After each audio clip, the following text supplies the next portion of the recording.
Hi, and welcome to episode 22 and episode 23 of A Poem a Day. That's right, this is going to be a double episode because I wanted to read these next two back to back. And we are moving on to a new poet by the name of Robin Behn, or Behn, B-E-H-N. Her first poem is called Interlude, Still, Still. And her second is called Whether or Not There Are Apples. And I like how these two kind of flow together, so I wanted to save it for a kind of dual reading, which is why I didn't post yesterday. So, I hope you enjoyed this.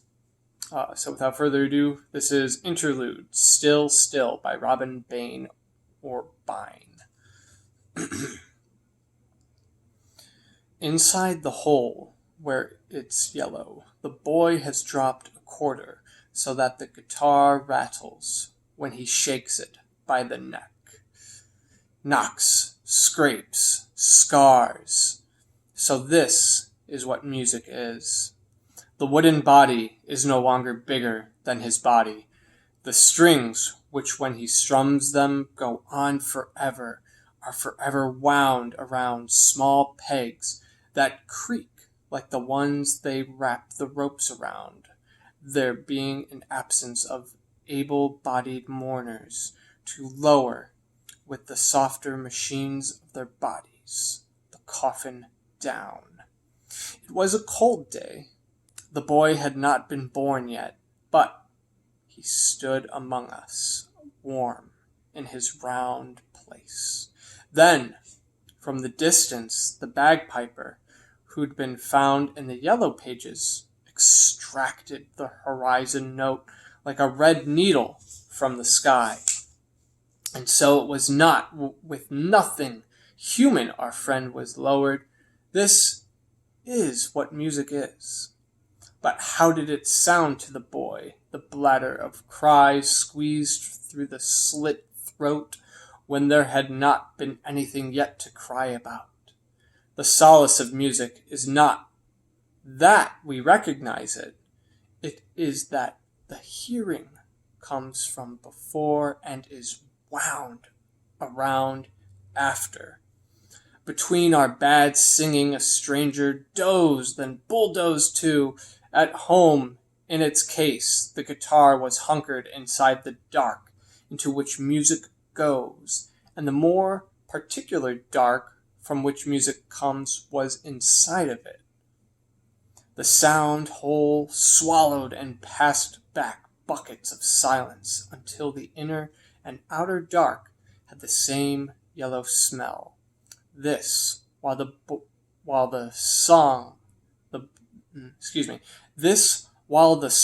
the boy would pay for waited still, still.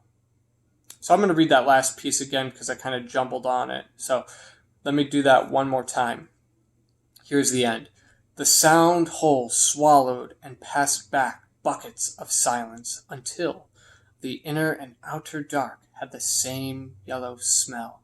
This, while the song the boy would pay for waited still, still.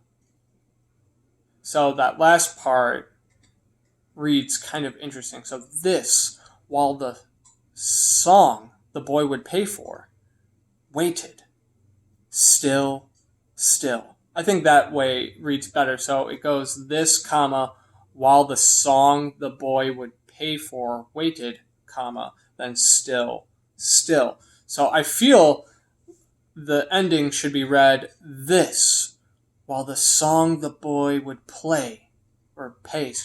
So this, while the song the boy would pay for waited still, still. So you kind of have to pause. So that's why I kind of jumbled on that last piece. So hopefully you still enjoyed that. Sorry for rambling there on at the end. But this next one is called Whether or Not There Are Apples. And this is a very fun read. So I hope you enjoy it. I like to take the dress off the line, the heat still in it. The heat comes from the whole dress into me, and the smell of apples Whether or not there are apples, it comes into me. It comes into me. It solves a simple coldness. All these years I still unpin you from the air when I feel the other unfathomable, cold. You are your same shape and weightless as a photograph, and I can find you any old where, my darling, my direction. There is a moment when the heat is finally gone out of the dress, so that it disappears till I think dress, and then it's there and spent. It is like the little dead space, blue hinge at the switchback of breathing. Then the dead air comes out. Every time I've needed you, you let me dress in your old soul and smell you. Since you died, I've taken you. I've taken you in, just in. But I am getting old, and so I need to ask you, maybe I'll be able to cross the quick blue shift without you. But will you be wanting to take me in, colorless windrows of wind, instead of my long brown hair? Thank you. Hope you enjoyed those.